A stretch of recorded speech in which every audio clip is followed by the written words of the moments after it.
हर हर महादेव मित्रों, मैं आचार्य ऋषिराज परिजात एस्ट्रोवर्ल्ड की एक नई वीडियो लेके आपके सामने प्रस्तुत हुआ हूं, जिसमें हम आज चर्चा करेंगे सूर्य ग्रह के बारे में। पिछली वीडियो में जैसे हमने बताया कि क्यों चंद्रमा इतना जरूरी बन जाता है किसी भी जातक को राजयोग या शुभ फल या अशुभ फल प्रदान करने में क्या योगदान रहता है चंद्रमा का। इसी प्रकार आज हम चर्चा करेंगे कि किसी जातक की कुंडली में सूर्य ग्रह इतना जरूरी क्यों बन जाता है कि वह राजयोग, महायोग, धन योग, मान सम्मान, पद प्रतिष्ठा को किस तरीके से रेगुलेट कर सकता है। अच्छे से अच्छे योग हों और सूर्य मजबूत ना हो तो जातक उन राजयोग, अच्छे योग, धन योग, उन सब योग का फायदा नहीं उठा पाता है। और केवल सूर्य ग्रह कुंडली में मजबूत हो और कोई भी ऐसा ग्रह, कोई भी ऐसा योग ना बनता हो, तब भी जातक अपनी दृढ़ इच्छा शक्ति या अपने नेतृत्व से जीवन यापन कर सकता है, उसमें एक चरम तक पहुंच सकता है। सूर्य भगवान आत्मा के कारक हैं। जातक के जो एक पद रहता है, एक कॉन्फिडेंस रहता है, उसके कारक हैं। सौर मंडल में ग्रहों के राजा माने जाते हैं। अति तेज रहता है। जिस जातक का सूर्य मजबूत हो, उसके मुख पे, उसके माथे पे जो तेज रहता है वह सूर्य भगवान की स्थिति के हिसाब से निर्धारित होता है। जातक को अपने जीवन में मान सम्मान, पद प्रतिष्ठा, पिता से उसके संबंध, पिता के कारक धर्म, दान, पुण्य, लीडरशिप क्वालिटी, इन सब के कारक सूर्य नारायण माने जाते हैं। जातक को कितना यश मिलेगा, कितना सम्मान मिलेगा, यह सूर्य की स्थिति पर निर्भर करता है। आइए आज जानते हैं कुछ ऐसे योग जो सूर्य भगवान किसी ग्रह की युति या उनकी स्थिति के हिसाब से बनते हैं।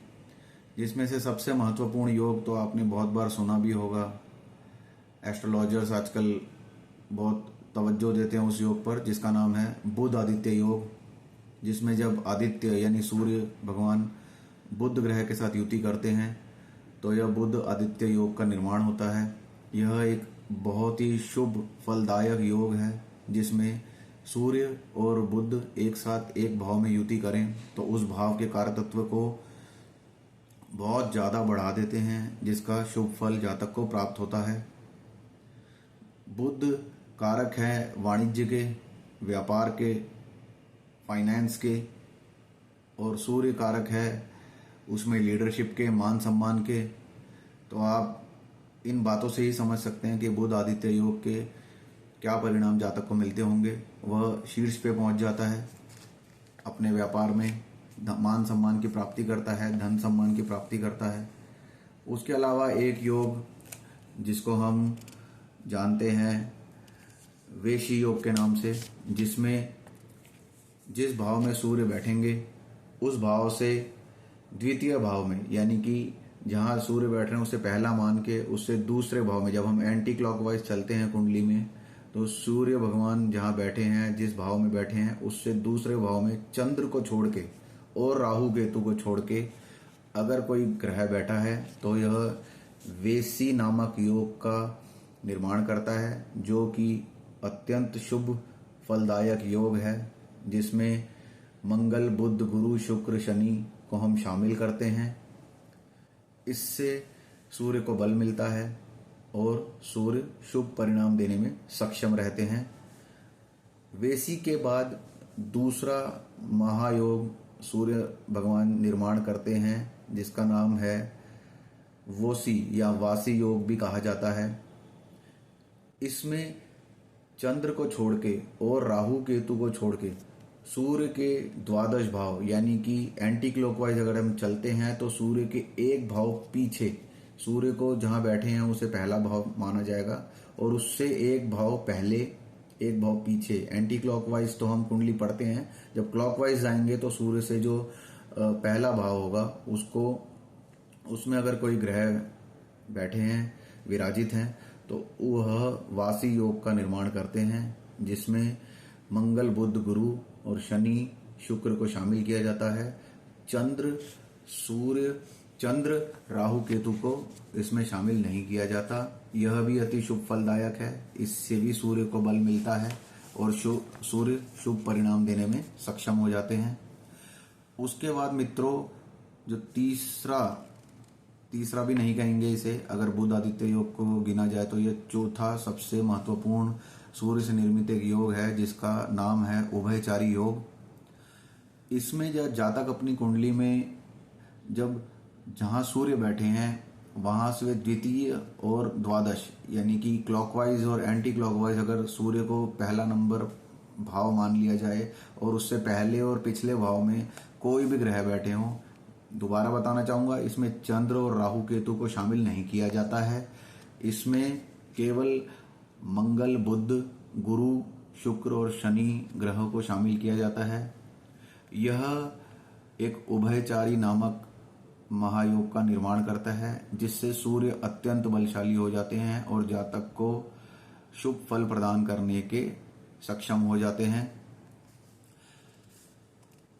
दोस्तों याद रखिए, सूर्य नारायण भगवान का तेज इतना ज्यादा है कि उनके साथ युति करने वाला कोई भी ग्रह अस्त माना जाता है। अब आप इसको इस तरीके से समझिए कि एक आग का गोला है और उसके साथ अगर कोई छोटा कुछ वस्तु रख दी जाए तो उसके तेज से वह वस्तु नजर आना बंद हो जाती है। इसी प्रकार से सूर्य नारायण भगवान के समक्ष या उनके साथ कोई ग्रह युति कर रहा होता है तो अपना तेज खो देता है, जिसे हम अस्त अवस्था मानते हैं। जिसमें क्योंकि बुध उनके हमेशा समीप रहते हैं, हमेशा बहुत कम दूरी के साथ चलते हैं, तो बुध को इस सूर्य अस्त का कोई प्रभाव नहीं पड़ता। बुध को हम अस्त नहीं मानते। बुध हमेशा सूर्य के साथ ही चलते हैं, बहुत ज्यादा दूरी पे नहीं होते, बहुत नजदीक रहते हैं, तो बुध कभी उनसे अस्त नहीं मानते। बाकी सब ग्रहों को यह दोष लगता है, सूर्य से युति करने में वह अस्त हो जाते हैं, और अगर अस्त नहीं होते तो फिर उस युति के अनुसार परिणाम देते हैं जैसी उनकी स्थिति रहती है। तो ये विषय था सूर्य नारायण भगवान के लिए आज हमने ये वीडियो बनाई है। सूर्य को शुभ करने के कुछ ज्योतिषीय उपाय जो हमारे वेदों में बताए गए हैं कि पिता का सम्मान करना चाहिए, आदित्य हृदय स्रोत का निरंतर पाठ करना चाहिए, सूर्य मजबूत रहता है, इससे मजबूत होता है, दान करना चाहिए, और सूर्य को जल चढ़ाने से, जो कि सनातन की परंपरा रही है, जब हम सूर्य भगवान को सुबह उदय होने के 1 घंटे के भीतर जल चढ़ाते हैं, जल अर्पित करते हैं, तो उससे सूर्य कुंडली में शुभ फल प्रदान करना शुरू कर देते हैं। कुंडली परामर्श के बाद आप माणिक्य रत्न को धारण कर सकते हैं सूर्य के शुभ परिणाम के लिए।